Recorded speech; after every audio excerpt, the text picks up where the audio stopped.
PoeTober. I got a real treat for you today, and it's the start of a whole bunch of treats for us. Trick or treats, if you want to say.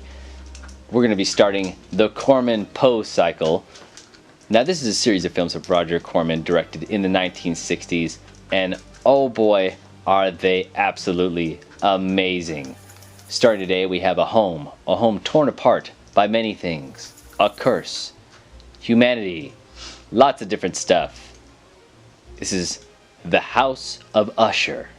As we enter the 60s, we end up getting an entire series of Poe films that would really define how we imagine his stories. Masterminded by Roger Corman through American International Pictures, or AIP, he would direct a number of adaptations that expanded upon the original tales. Amazingly costumed, on beautiful sets, these films define how we think of Poe visually in the modern era. There are many similarities between these films. Colorful dream sequences, reused shots of the castles and fires, characters descending into madness, premature burials. The first of them was House of Usher, or Fall of the House of Usher in some territories. Corman sought out Vincent Price to play the brooding Roderick Usher, who suffers from heightened senses that make life miserable. Price would end up in almost all of these adaptations, and it's a match made in heaven, or a match made in an eternally unending purgatory of sorrow. The story follows a man named Philip who arrives at the House of Usher in search of his love Madeline.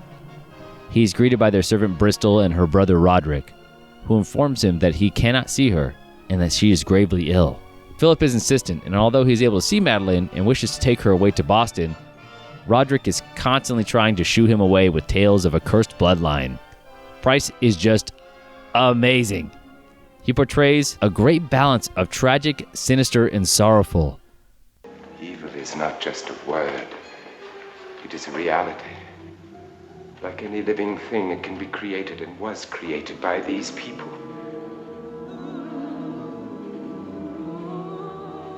The history of the Ushers is a history of savage degradations.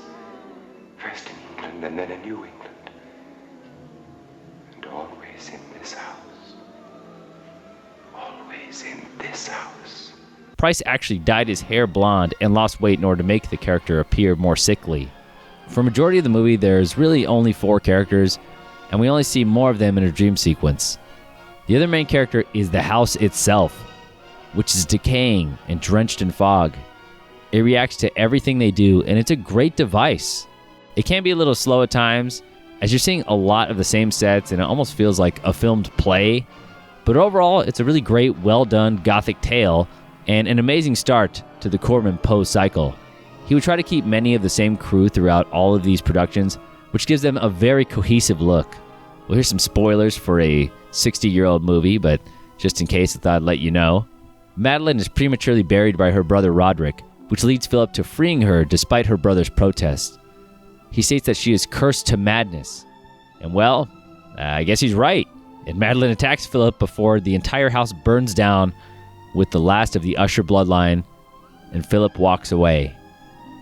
A melancholy ending to a very brooding film. And luckily for us, it was successful enough to allow Corman to continue making Poe films for many years.